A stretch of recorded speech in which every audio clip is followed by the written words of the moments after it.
You can see on your screens a little pointer towards Windsor Castle. That's the long walk, which goes all the way from the castle over this road and up to a statue of a man on a copper horse, which I think was a past king, but I don't recall which.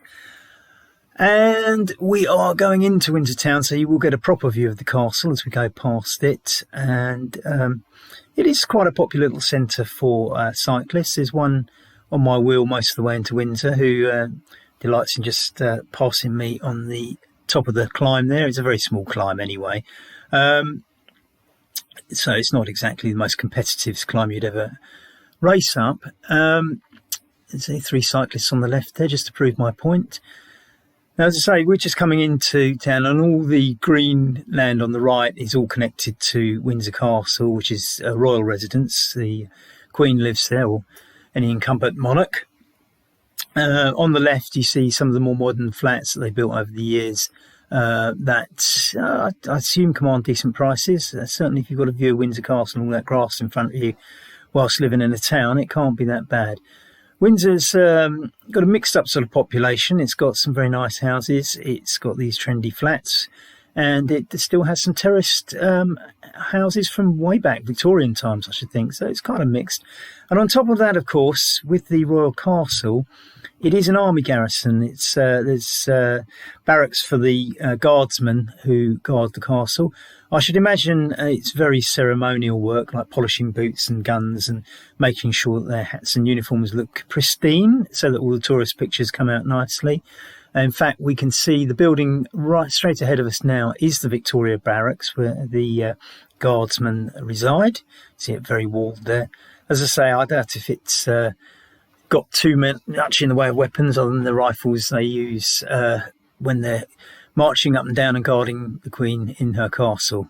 In fact, they're there when the Queen's not there as well. So it's quite I suppose, a sight for the tourists, and many people staying in London get the coaches out here to see the castle.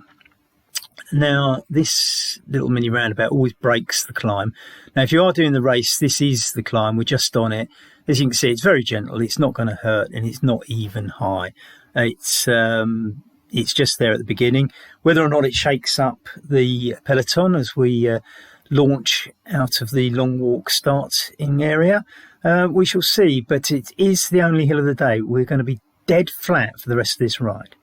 And we swing left here. You saw a little bit of the castle straight ahead, but just as we swing left, you can see we're coming up to a building there with some pillars holding it up. Those pillars don't actually touch the roof. Christopher Wren built that without pillars and was told that it was unsafe, so he put in some pillars that didn't touch the roof just to prove his point, but the authorities were satisfied that it got pillars and it was safe now. It stood there for the thick end of 400 or 500 years, I should guess, without the pillars ever needing to support the building. So our man was right. The cafe I was talking about is just on the left where that cyclist has pulled in. He's probably going in there for a coffee. As I say, very popular with cyclists. It is, in fact, in the railway station, the Great Western Railway Station. Windsor has 2. It's a bit of a dead end on both lines. That one's a branch line from Slough, and the other one, which is just around the corner from where we are now, comes out of Waterloo, but is the end of the line. So we're going to swing round right here, but that's the river just ahead where those trees are. We need to go over Eton Bridge into Eton, which we're going to do by swinging a left here. Now, it is all pedestrianised now, but years ago, of course, it was the main route into Windsor before they built a nice Swiss dual carriageway to replace it on the outskirts of town. Excuse me, doggy. Thank you. So this would have been the main road into Windsor back in the day when you drove here from Slough, and all the buses, lorries and everything else all crammed down this little road and over this narrow bridge that we're going to go over, which is, I always call it Eton Bridge. I don't know whether it's Eton Bridge or Windsor Bridge, but I know which one I call it. And as we cross the river, we will be in Eton. Eton is very quaint. It's got this lovely high street straight ahead of us, as you can partially see, but are going to be denied because it's a one-way system. So the part of Eton you're going to see is the bit with all the tradesmen's entrances, the white vans, the garages. There we are, look, there's a white van for you, a garage. Fantastic. and you can travel the world, come here and take photos of that. Look, a nice little block of flats on your right. And what more could you want? This is the real Eton, of course, not the quaint little thing that we've just been diverted away from. Now we're going to swing right here, last of the car parking, and we should find ourselves pretty soon on Eton High Street again to show you how nice it really is. And it is nice, there's no doubt about it. There's some nice pubs and restaurants and things like that along there to keep you entertained. So this is Eton High Street again. You can see all the buildings are quite old, nice and everything else. So we would have, in the actual race, we're going to go down Eton High Street. We're not taking that little detour, but it is virtual, of course, so we're not breaking any rules. Now, of course, you will see at the bottom of your screen that this is called the Roadworks edition, and that's because the day was rather ruined by far too many roadworks. In fact, if you watch this and you're watching from abroad, you might think that us Brits are slightly obsessed by roadworks. I would urge you to look at the tarmac on some sections of this road and you'll realise that we are not obsessed by roadworks and probably don't have enough of them. So here we are going past, you can see the buildings are quite nice and quaint, and it's a nice little place to visit, and especially on a summer's day. So you go past a British red telephone box just to make it all authentic. And we're into sort of the college, what I call the college area now. So the buildings we're going to be coming up to now are part of Eton College, which is, of course, a private school or a public school, depending on your definition. But it's certainly a fee-paying school. And it is, I believe, provided or educated more British Prime Ministers than any other school in the land. And certainly 2 of the last 3 went here, in Boris Johnson and David Cameron. And in fact, the only one spoiling that little run for Eton was Theresa May. And later on, we shall be going through Maidenhead, which is where her constituency is, where the electors elect her into Parliament. So the last 3 Prime Ministers all feature in this race. How about that? So this is the back end of Eton. And these are still college buildings, I believe. But we're going out of that and we're going towards Eton Wick. Now, I really don't know very much about Eton Wick. The only thing I can tell you is that my friend used to run the local football team. That's soccer, if you're on the other side of the Atlantic. Beyond that, I know very, very little about it at all. But once we've been through Eton Wick, we shall reach Dorney and Dorney Common, which is always a talking point after a ride.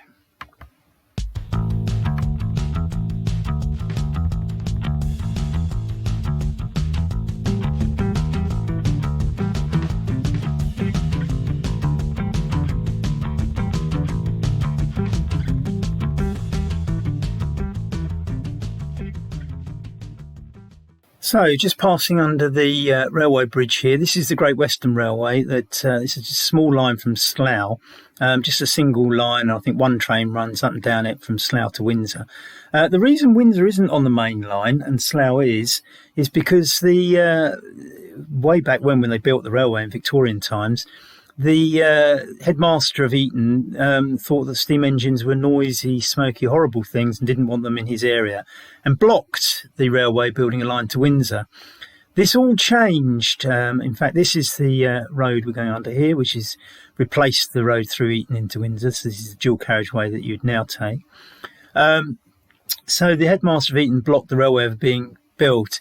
Some years later, he needed to take the whole school up to some exhibition or event in London and realised that the only way to do this was the train. So he had to take all the boys from Eton up to Slough to get the train, realised how marvellous it was and removed his opposition. And that little railway was built from Slough to Windsor. And I think Windsor probably would have had a better railway station had it not been for that opposition from Eton College at the time. So, would you call him a NIMBY? I don't know. Maybe.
So we've just ridden through Eton Wick, and this is Dorney Common. And the reason cyclists always talk about Dorney Common after a ride is that, as you can see, it is very, very open.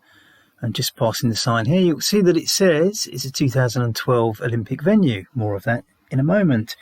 Now, you can see it's very, very exposed here, and the wind absolutely whistles across here.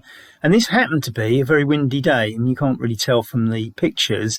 And it was very, very hard work getting across here today. As I say, if you're on a group ride, at least you can do a little bit of echelons, and it's usually not too crowded. So you might get away with 2 or maybe 3 of you doing an echelon across here. But today, single on my own, it was hard work with a very, very harsh side wind coming from my left. So we're probably going to spend an extra 30 seconds or a minute on this stretch of road than I would have probably liked. But it is a great little bit of road, and we incorporated it in quite a few rides here. So why is Dorney an Olympic venue? And it's not windsurfing, there's no sort of segue there. It's in fact rowing.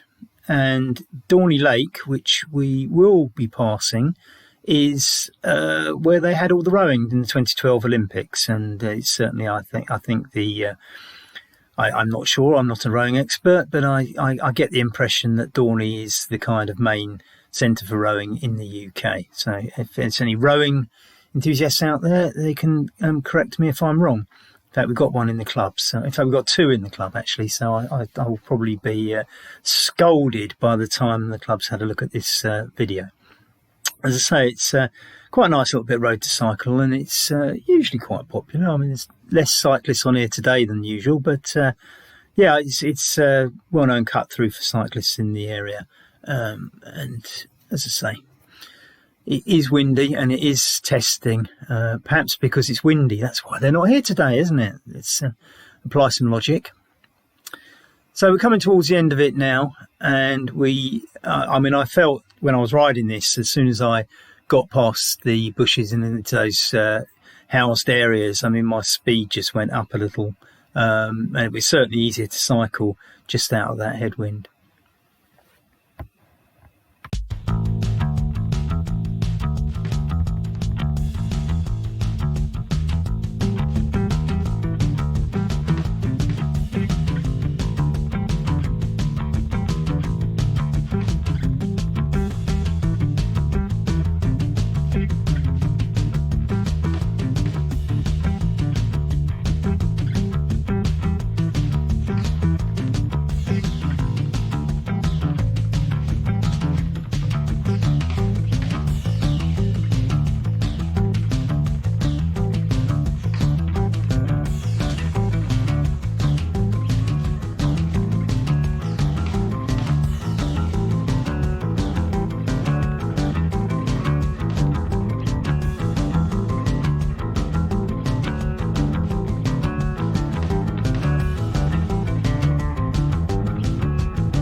And guess what? Some more roadworks signs. Well, it is the roadworks edition, and there is a reason actually for a lot of these roadworks. As you'll see, as the ride evolves, we're going to go left here. We have to traverse the M4 motorway, which is the main motorway from London westwards towards Bristol, the West Country, and South Wales, and for some reason, all the bridges along this section are being replaced. So they're building a new bridge alongside all the old bridges. And certainly a week before I recorded this, we happened to be lucky, and the road workman was just finishing off the new bridge, and the other one was closed. So both were shut off. And the workman said, you can be the first people to ride across this bridge. So it probably wasn't a Strava segment, but had it been, we'd have had all the top places because we'd have been the only people who'd ridden it that day. However, like I say, nearly all the bridges along this stretch of motorway are being replaced. My By the way, that's the entrance to Dorney Lake. The rowing centre is closed at the moment, probably due to COVID, I would imagine. Although I did read the other day it was open. There is a cycle path that you can ride around it, but I think it's much more for families than for racing. The guy there in a fake QPR shirt. And I'm told by people that it's not, if you're a road cyclist, you're not really going to want to ride around the lake. But I will go in there and try it one day. Now then, we're heading up towards the main A4. So the M4 is the motorway that goes from London to Bristol, but the A4 was the old road that before the 1960s, 70s, everything would have gone down. So when we hit that, we're going to have to ride along the A4 for a little while just to get over Maidenhead Bridge. And the only reason I put it in the ride is because there's the logistics of getting over rivers, motorways and railways and things is that you have to go over where there's a bridge. And there aren't really any bridges I'm aware of between Windsor and Maidenhead. So the only way to get back over was to go up to Maidenhead. So some more roadworks. And this is the one that gave me the most fun all of this ride. Because when I got to this, as I said, they are replacing all the bridges over the M4. And so far, I've managed to get over all of them when I've ridden around them, except for this one, because this one truly didn't even have a little cycle path or a footpath over it, like most of them do. And there were no workmen there. This one was fully shut off. So I had to do this great big detour. And I rode round to the other side of the bridge, and this is coming down the other side of that bridge. The detour was loads and loads of fun. It involved riding along the side of the motorway, going down some very, very steep steps, carrying my bike, walking along, pushing the bike along a pontoon that was built into the river, and apart from that, going along gravel river paths. But I got back, and that was as I say, probably missed out 100 metres or so of going over that bridge. I don't think the bridge will show up too much on the RGT race. The RGT race is almost flat, as you can see from everything we've shown you so far. Fantastic. Look, some more bollards in the road. I think these are the British Telecom guys laying cables, probably to make your internet better for RGT racing, I would imagine. See, there is some benefit in all this.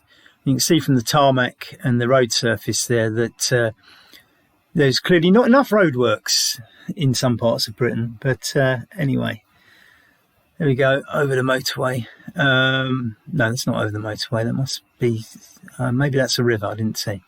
So, as I say, we're coming up to the A4, which is the main road between London, Bristol and the West, or would have been before the motorways, autoroutes, highways, whatever you want to call them, were built.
So here we are on the A4, the main road from London to the west, or the old road from London to the west, replaced by, of course, the motorway.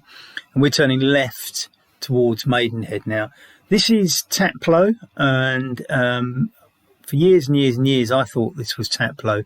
It is Taplow, but in fact, the original Taplow is a little village that's to our right, probably half a mile up the hill, and it's very pretty indeed. And I suppose most people just think this is Taplow because it's where the main road goes rather than the original old village.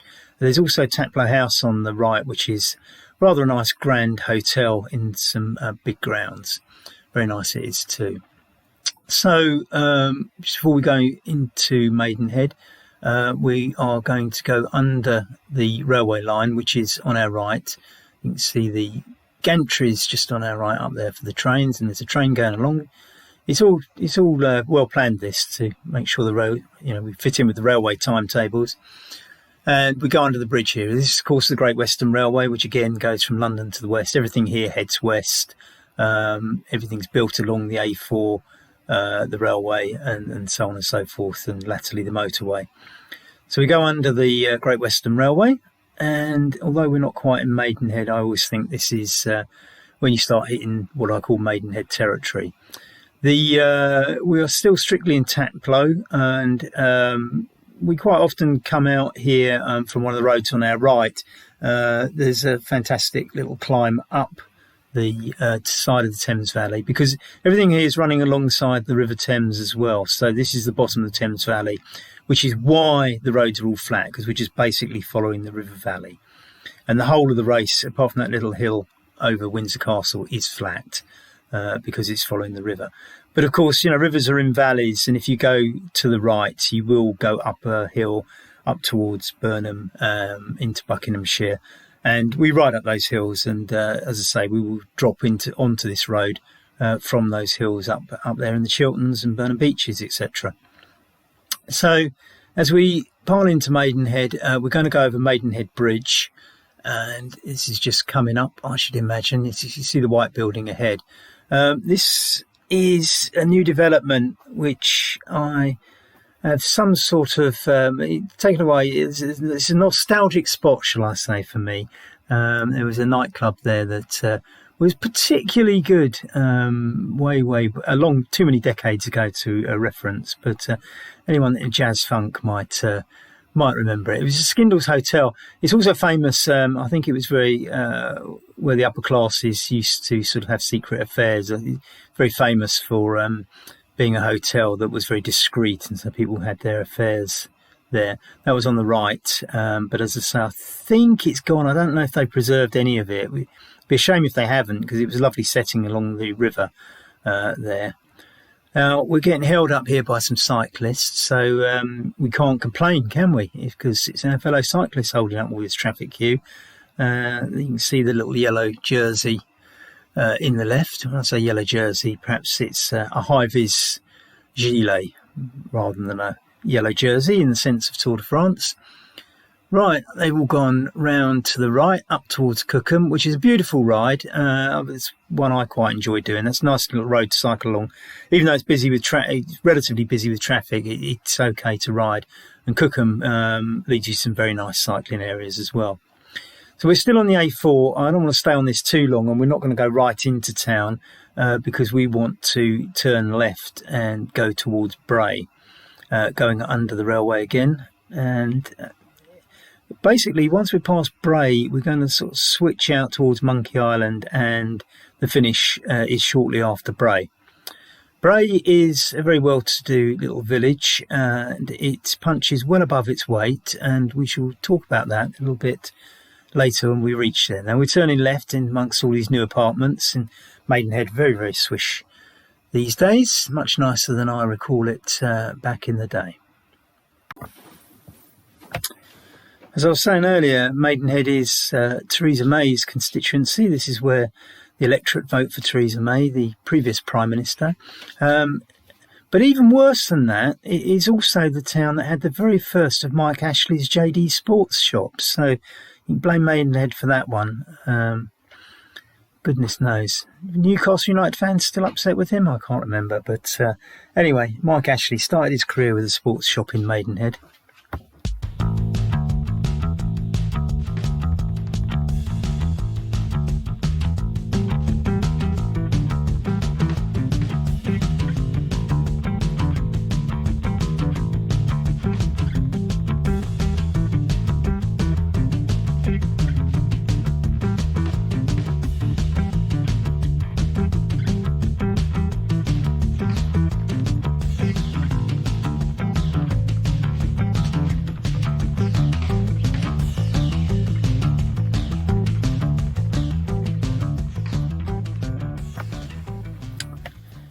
Just enjoying some more roadworks before we get into Bray. And that is a very rare sight. There's actually some people doing some work on the roadworks. Usually you just see the bollards, the vans and a hole in the road. But there we are, 2 blokes carrying something across the road. It's probably the sandwiches and the coffee, but nevertheless, some activity.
So here we are into Bray, which punches above its weight. It's got 2 Michelin-starred restaurants. There's one of them, the Fat Duck.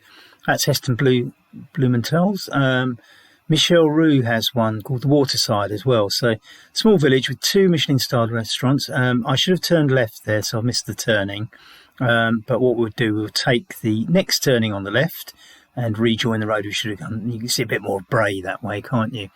And in fact, that is Bray Village Hall, from which the recent edition of Windsor Chester Windsor, which is the 600 kilometre Audax, was run from. And in fact, anybody who knows anything about Audax cycling, in the UK at least, will know that the very first 600 was Windsor Chester Windsor. It was set up to enable British riders to qualify for Paris-Brest-Paris. And I think in the old days when it was first started, it went on a different route, of course, because there was less traffic and things like that those days. But it was revived recently, and there have been 2 or 3 editions of Windsor Chester Windsor, which is Britain's first 600 kilometre Audax, as I say, all set up to allow us to qualify for Paris-Brest-Paris, which I've done twice. And I think I've done Windsor Chester Windsor twice as well.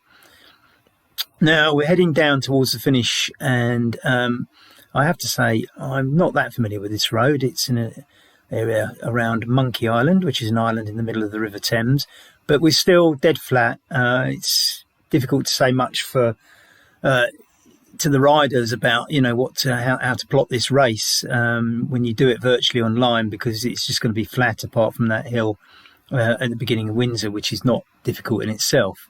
But if you can get some splits in Windsor, then basically you'll probably be riding in groups all the way to this finish. This is a fairly straight finish. Obviously, virtually, you're not going to have the tarmac and conditions. As I say, this was a very, very windy day.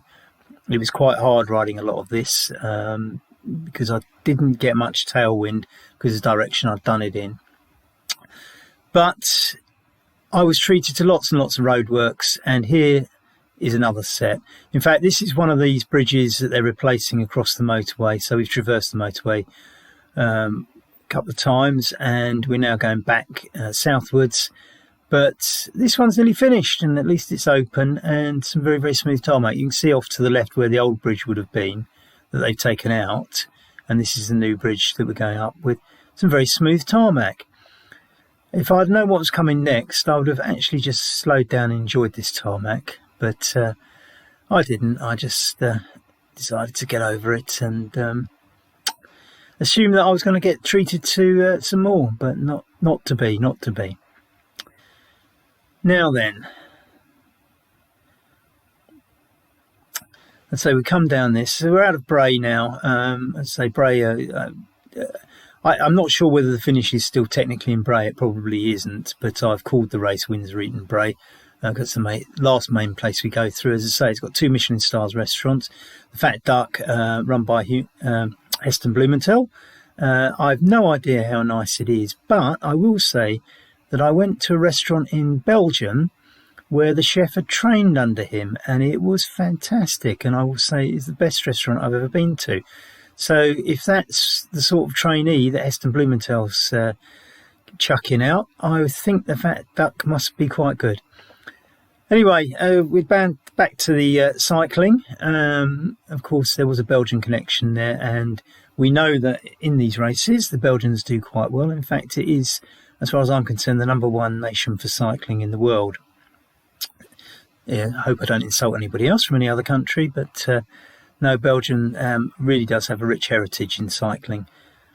So we're into the final throes of this, and when I talk about Belgian connections, there's a bit of road surface coming up that reminds me distinctly of Belgium, because it's built with those oblong sort of concrete squares. If you've ever driven around Belgium enough, you'll have come across them somewhere. I don't know if there's less these days than there used to be, but if you're familiar with Belgium, you'll know what I mean. But there's certain streets there where they basically made the road surface out of sort of oblong blocks of concrete. I'm sure they lay them, but they lay them in these oblong blocks.